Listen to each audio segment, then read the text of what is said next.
자, 안녕하세요 여러분. 2022학년도 대비 어떻게 공부할 것인가, 국가 교원 임용고사 학습 대책에 대해서 이제 이야기를 하도록 합시다. 자, 어떻게 이제 진행할 것이냐, 15분 정도로 이제 나눌 것이고요. 플러스 마이너스가 있겠죠. 1, 2분. 처음에는 출제 문항과 배점에 대해서 여러분들에게 설명할 것이고요. 당연히 재수 3수 이상 되는 친구들은 뭐 잘 알고 있겠지만, 처음 공부한 친구들은 이런 것들도 낯설 수가 있겠죠. 그래서 간단하게 출제 문항과 배점에 대해서 설명을 하도록 하겠습니다. 두 번째는 이제 학습 계획 세우는 것. 자, 어떻게 계획을 세울 것이냐. 자기가 공부하는 것에 대해서 준비를 전혀 안 하는 사람들, 계획 없이 뭐 학원 가서만 따라가는 친구들이 있더라고요. 그리고 나서 나중에 결과가 안 좋으면 꼭 남 탓을 합니다. 자기 것은 자기가 챙겨야죠. 세 번째는 출제 범위 중요하죠. 출제 범위를 모르고요, 출제되지 않을 걸 가지고 너무나 많은 시간 투자를 하는 경우를 봤어요. 그런 사람들이 한두 명이 아닌 경우, 예를 들면 학교 문법의 범위가 아닌데도 불구하고 그 많은 시간을 들여서 내가 이거 모르는 게 나왔네, 출제 안 되는 거, 절대 출제 안 되는데도 불구하고 범위 설정이 안 되기 때문에 계속 안 해야 될 것까지 공부하는 경우, 이런 문제점 때문에 이야기를 하고자 하는 것이고요. 이제 영역, 즉 과목. 자, 국어교육학에서 언어 사용 기능 영역 또는 표현과 이해 기능이라고도 하죠. 그 다음에 학교문법, 고전, 현대에 따라서 각각 과목에 따른 공부 방법에 대해서 이야기를 하도록 합시다. 그 다음에 이제 우리가 기출문제, 모든 친구들이 기출문제를 보고 기출문제 스터디를 합니다. 그런데 여러분들이 그 기출문제를 보거나 기출문제 스터디를 함으로써 그것을 통해서 얻고자 하는 목적을 달성하셨나요, 여러분?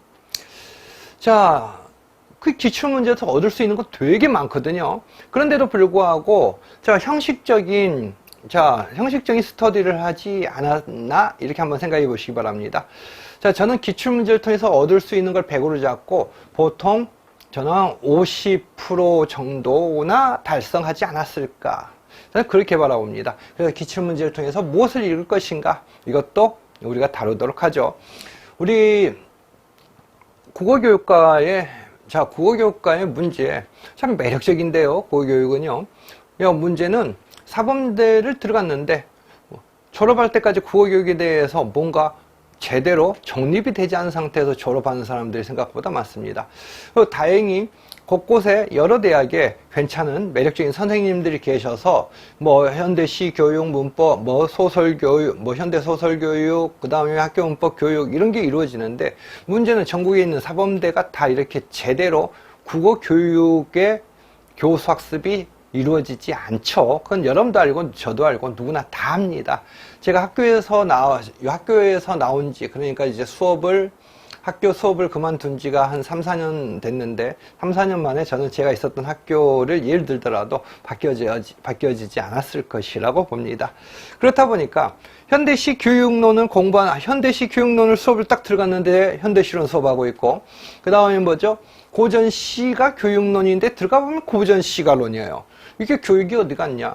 그 다음에 학교문법이라고 수업을 들어갔더니 한국문법 수업하고 있고, 어떤 얼빵 강사 하나 데려다 놓고, 그 다음에 또 한국문법 수업하더니 학술문법 수업하고 있고, 이게 이제 참 우리 모든 사범대가 그렇지 않기 때문에 다행입니다만은, 많은 사범대에서 일어나는 아픔이죠. 학생들이 겪는. 자, 그러다 보니까 이제 졸업하면 뭐 합니까? 학원가로 가서요, 전공도 제대로 하지 않은 강사 수업을 들으면서 방향을 잡아야 되는데 더 놓치는 경우가 많아요. 자, 그래서 운 있으면 합격하고 운 없으면 떨어지는 이런 불상사들이 많이 일어나죠. 자, 그래서 지금부터 여러분들에게 제가 하나하나 구체적으로 설명을 할 텐데요. 여러분들 여기 각 과목에 따른 공부 방법이 가장 많은 시간이 들어가겠죠. 자, 그래서 하나하나 여러분들에게 안내를 할 테니까 여러분 집중하셔서 여러분들의 어떤 관점을 만드세요. 여러분 아셨죠? 자, 첫 번째 출제 문항과 배점 분석을 바라보면 그렇게 중요한 내용은 아닙니다만은, 그래도 이제 처음 공부한 사람들 위해서 간단하게 설명하고 들어가야 되겠죠. 출제 문항 유형과 문항수 및 배점 1교시 교육학입니다. 제 분야가 아니죠. 자, 그래서 여러분들이 저보다 더 잘할 수 있을 것 같아요. 설마? 자, 교육학인데요. 60분 동안 열심히 쓰고요. 논술형 한 문항당 20점인데 보통 계속 오래 지켜보니까 자, 정말 교육학 점수 낮게 나온다. 그럼 뭐 15점, 뭐 16점 이 정도 나오더라고요. 그리고 17점, 18점 맞은 친구들이 생각보다 되게 많고요. 그러니까 뭐 20점 만점에서 0점 나온다, 1점 나온다 그런 경우는 없다는 말이 되겠죠. 기본적으로 어느 정도 점수가 주어지는데 여러분 학교 가기 위해서는 17점 맞냐, 18점 맞냐, 19점 맞냐, 1.1점 올라가면 올라갈수록 여러분 당연히 합격은 가까워질 수 있겠죠. 자, 지금 제가 알기로는 마하운가에는 교육학을 가르치는 강사들 중에 4명이 딱 교육학 학사, 석사, 박사까지 전공한 사람들입니다. 그 중에서 저는 오지랖이 넓게 두 선생님을 추천하겠습니다. 여자 선생님이 2명이 있어요. 여자 선생님이 2명이 있는데 말 그대로 그 두 선생님은 학사, 석사, 박사를 교육학을 전공한 선생님들이고 개인적으로 신뢰도가 생각보다 높습니다. 여러분들이 모르는 건 저희가 아는 게 많겠죠. 자, 그래서 여러분들이 꼭 필요할 때 1년 내내 교육학을 붙잡는다. 그럼 여러분들 분명히 전공에서 무너진단 말이에요. 그러다가는. 그래서 필요할 때 여러분들이 택해서 여러분들 공부를 하시길 바랍니다. 2교시 우리 국어과는 전공 A, 3교시 전공 B로 나누어지는데요. 교과 교육학이 25%에서 35%, 교과 내용은 65에서 75% 설정이 되어 있어요. 모두 90분이 주어집니다. 기평은 이제 4문항이 출제되고요. 서술형 2교시는, 그 다음에 서술형 8문항, 그 다음 3교시는 기평 2문항, 서술형 9문항입니다. 이전에는 기평이 10문항이었죠. 2년 전만 하더라도. 자, 그런데 여러분들 10문항, 기평, 자, 한 문항당 가로가 몇 개 있습니까? 예외가 되는 경우도 딱 한 번 있었습니다. 보통 가로 2개가 주어집니다. 그래서 1점, 배점, 1점, 배점. 그래서 한 문항에 이 가로 2개. 그럼 10문항이 출제됐을 때 여러분들 대한민국 수험생이 일반적으로 몇 프로 정도나 썼을 것 같습니까? 10문항을 다 썼을 것 같습니까? 아니요, 여러분. 여러분이 생각한 것보다 정말 낮습니다. 되게 낮아요, 여러분. 70% 이상 안 돼요, 여러분. 100%에서 70% 이상 더 낮게 보시면 돼요. 그러니까 영어 교육학 문제를 보면서요, 더 되게 흥분했어요. 오우, 영어 교육학 문제가 내가 알고 있는 교육학 이론들이 다 나오는 거야? 그런데 쓰지는 못했습니다. 왜? 영어로 쓰라 해서. 자, 그런데 자, 체육교육학을 보면서 체육교육학 학생한테 제가 체육교육학 그 내용을 설명했어. 이렇게 바라보면 돼. 이거 되게 쉬운 거야. 내용학은 당연히 모르지만 교육학은 사실은 다 연결돼 있어요. 교육학을 공부한 사람들 입장에서는. 그런데 우리 국어 교육의 이제 문제가 뭐냐? 자, 수학 같은 경우는 이제 과정을 모른다. 영어 교육 같은 경우는 영어 교육 문제는 영어로 쓰는 경우. 자, 모르면 못 쓰는 거잖아. 우리 국어과는요, 다 써요. 몰라도 꽉꽉 채웁니다. 하나하나 다 채우고요. 서술형이 뭘 물어보는지 모르는데요, 꽉꽉 채웁니다. 이게 국어과의 매력이죠. 적절한 용어 아니라는 건 저도 압니다. 그런다고 해서 부정적인 용어를 쓰고 싶지는 않고요. 어쨌든 간에 국어과는 몰라도 씁니다. 그래서 헷갈리는데 이걸 어떻게 맞을 거야 이건 분명히 나중에 시험 끝나고 보면 역시 혹시나 했는데 역시나라는 결과가 나오죠. 기평도 사실 정말 중요합니다. 6문항으로 줄어들었다 해서 중요도가 떨어질까요? 6문항이면 12점입니다. 0.1점 차로 합격하고 떨어지는 판에 여러분들 커트라인 선에 되게 많은 사람들이 몰려 있습니다. 그런데 0.1점 차로 합격하고 떨어지는 판에 이 기평 하나도 얼마나 중요하나요? 그쵸? 자, 저는 간단하게 여러분이 조언합니다. 알고 써라. 황당하죠? 오우, 욕 나온다. 모르니까 못 쓰는 거지. 그럼 준비하면 되잖아, 여러분. 제대로 쓸 수 있게. 그쵸? 자, 그래서 이제 뒤로 넘어가서요. 문항수와 배점의 변화 나와 있는데요. 시행연도에 따른 문항수의 변화, 이렇게 변해서 현재는 2교시 기평 4문항, 그 다음 서술형 8문항, 기평 2문항, 서술형 9문항. 예전 시험은요, 2교시와 3교시가 달랐어요. 5점짜리 배점도 있었거든요, 3교시에. 그러면서 5점짜리는 난이도가 확 올라갔어요. 그리고 제일 마지막에 뭐 있어요? 논술, 휙! 이렇게 올라가졌죠. 그러니까 2교시 시험 보고 나서 아주 좌절하죠. 2교시 때 좌절했는데 3교시 때 더 좌절하게 되는. 그런데 지금은 이제 난이도를 분석을 해봤더니 2교시나 3교시가 다 일정해요, 여러분. 일정한데 뭐가 문제냐? 논술형이 없어졌어요. 서술형으로 바뀌어졌어요. 그래서 저는 분명히 이건 뭔가가 바뀌어졌을 건데 아무리 4점 배점이라 하더라도 서술형을 바꿔 4점 배점이라 하더라도 분명히 차이가 있을 건데 유심히 살펴봤습니다. 역시 차이가 있습니다. 자, 뒤로 그건 조금 이따 이야기하고요. 영역에 따른 문항수의 배점은요, 지금 이것만 하시면 되죠. 언어 사용 기능 영역에서 2문제 출제된다. 학교문법에서 2문제 출제된다. 문학과 현대문학에서 2문제 출제된다. 자, 그 문학의 그 비중을 고려하면 이건 되게 문학이 손해보는 듯해요. 2문제밖에 출제가 되지 않는데, 그런데 이제 서술형에서 문학이 당연히 많이 출제되겠죠. 그래서 언어 사용 기능 영역에서 자 뭐죠? 작년에 화법 독서 나와 요투 이렇게 출제했으면 그 다음에는 뭐죠? 자, 재작년에 화법 독서 한 문제씩. 장문 출제 안 됐죠? 그럼 작년에는 이제 장문 독서. 그 다음에는 또 뭐가 나오겠어? 뭐 예를 들어서 화법 장문 또는 화법 독서 이렇게 출제할 수도 있고요.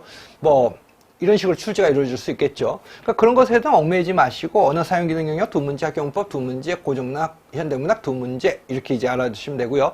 서술형 같은 경우는 여러분들이 보시는 것처럼 자 뭐죠? 언어 사용 기능 영역 5, 학교문법 5이에요. 예전에는 언어 사용 기능 영역이 학교문법보다 비중이 한 문제라도 더 출제됐어요. 그런데 현재는 이제 대등하게 출제가 됩니다. 당연히 문학은 가장 많이 출제가 되죠. 그렇죠? 그런데 일본문학밖에 되지 않습니다. 자, 그래서 어쨌든 간에 지금 현재 서술형 5, 언어 사용 기능 영역 5, 학교문법 5, 문학 7 이렇게 알아두시면 되겠죠. 자, 이렇게 딱 거의 고정됐다고 보시면 돼요. 자, 논술형은 이제 출제가 안 돼요. 여러분들 힘들게 했던. 그런데 아까도 의문, 문제제기, 논술형의 서술형을 밝혀졌다고 하는데 그냥 똑같은 난이도, 그 다음에 배점은 똑같은데 난이도도 똑같을까? 이런 고민을 처음에 했단 말이에요. 자, 봅시다. 이거 정리하고 이제 보도록 하죠. 자, 어쨌든 간에 방금 전 설명했던 간단하게 정리하면 출제 분야의 비율을 교과 교육과 교과 내용학으로 이렇게 제시를 하고 있으나 자, 예전에는 서술형에서 출제하지 않는 영역이나 서술형에서 출제 배점 비중이 나는 영역은 논술형으로 출제해서 자, 언어 사용 기능 영역, 문법, 문학 이런 뭐죠? 적정 비율을 조절했어요. 그리고 문학이 가장 많이 출제되고 언어 사용 기능 영역, 문법 비중으로 출제가 됐는데요. 현대는 아까 보시는 것처럼 서술형, 언어 사용 기능 영역 5, 문법 5, 문학이 가장 많이 일본문학 이렇게 출제가 되죠. 기평은 둘 이렇게 나누고 있고요. 자, 지금 이건 2년 전 문제예요. 11번 문제죠. 논술형이 서술형으로 나왔는데 역시 아니나 다를까 배점 자체가 다르더라. 분량, 지문의 분량 자체가 다르더라고요. 자료의 분량 자체가 다른 문제들을 거의 2배 가까이 제시를 하더라고요. 제일 마지막 한 페이지를 다 차지하게. 자, 그래서 평가 계획의 일부이다. 나는 학생이 쓴 글이다. 평가 계획에서 보완할 점과 학생이 쓴 글에 대한 피드백 내용을 작성 방법에 따라 서술하시오. 평가 계획, 주요 학습 내용, 그다음 평가 요소별 평가 방법, 평가 중점 및 유의점, 그리고 채점 기준표까지 제시하고요. 이 채점 기준표가 뭐가 문제인지 여러분 알고 계시죠? 자, 학생이 쓴 긴 글이 또 주어졌어요. 그리고 작성 방법 봐도 어지러워요. 어우씨, 이전까지 작성 방법 간단하게 제시되던데 뭐야, 무슨 내용이 이렇게 많아? 평가 내용 중 주요 학습 내용의 3가 평가 중점 및 유의점의 4에 근거하여 교사가 작성한 채점 기준표의 조직에서 보완할 점을 서술할 것, 통일성의 개념과 적용 범위를 포함해서 그 다음에 할 것.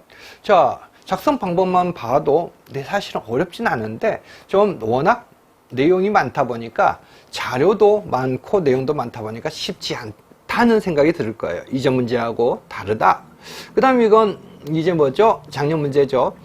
가에서 다는 이제 문학교육이 출제됐어요. 가에서 다는 교사학습 상황이고 라는 학생의 학습 활동 결과이다. 그 학생의 학습 활동 결과에 대해 작성 방법에 따라 서술하시죠. 성취 기준 주어졌고요. 교수 내용의 요지. 그 다음에 학습 활동 길게 주어졌습니다. 역시 또 학습 활동 결과인데요. 자, 뭐죠? 역시 지문 자료가 길어요. 쭉 늘어났어요. 그리고 근데 작성 방법을 보면서 저는 이거 보면서 작성 방법 뭐가 이렇게 간략해? 되게 단순하네. 이에 들어갈 내용을 서술할 걸 1, 3, 4에서 적절하지 않은 내용을 찾고 그 이유를 서술하기. 이거 절대 여러분 작성 방법은 간략한데요. 쉽지 않아요, 여러분. 이거 아주 예전 출제 유형 스타일이에요. 아주 예전에 이런 식으로 출제가 이루어졌거든요. 근데 생각보다 이거 어렵습니다. 딱 한 번 출제됐어요. 이런 관점이, 이런 유형의 문제가 출제됐을 때 사람들이 다 경하겠죠. 근데 이 문제를 해결하기 위해서, 그러니까 작성 방법은 되게 단순한데 사실은 이 문제에 대해서 출제자가 요구하는 제대로 된 정답을 정말 제대로 쓴다면 최소한 기본적인 스키마가 갖추어질 때 더 제대로 쓸 수 있겠죠. 언지가 뭐야? 언학은 뭐지? 이런 스키마가 있는 것과 없는 것과도 분명하게 차이가 납니다. 분명히 자료를 분석해서 쓸 수도 있어요. 자료를 분석해서 쓸 수 있지만, 자, 스키마가 있냐 없냐의 차이도 작용하죠. 언지와 언학이 무엇인지에 대해서 분명하게 자료 분석을 통해서 쓰겠지만, 그리고 자 뭐죠? 134에서 적절하지 않은 내용을 찾고 그 효과에 쓰라는 내용은 사실 여러분들 생각보다 많이 틀릴 수 있는 관점의 문제입니다. 자, 그래서 서술형이 이렇게 바뀌어졌어요. 그래서 아하, 앞으로 이제 뭐가 바뀌었는지 감 잡으셨죠? 논술형이 서술형을 대체됐다. 그러나 3교시 마지막 문항은 자료의 분량이 무지하게 확대가 됐다. 그러니까 시간이 더 걸릴 수밖에 없다는 말이죠. 문제를 해결하는 데 있어서 교육론 또는 문학 교육을 포함한 관점에서 출제가 이루어졌다. 앞으로도 계속 그렇게 될 것으로 예상합니다. 작성 방법의 조건은 두 가지지만 그 전에 문제의 작성 방법의 조건보다 난이도는 더 올라가요. 그러니까 난도가 유지가 된다는 말이죠. 이해가 되나요? 이게 차이점이에요. 그래서 이런 차이점을 가지고 있다. 자, 지금까지 여러분들 시험 볼 기본적인 출제, 문항과 배점 등등에 대해서 간단하게 설명을 했습니다. 자, 다음 시간은요, 아까 이야기한 것처럼 어떻게 우리가 계획을 세울까, 어떻게 공부할까와 관련된 거예요. 그것에 대해서 이야기를 하도록 하겠습니다.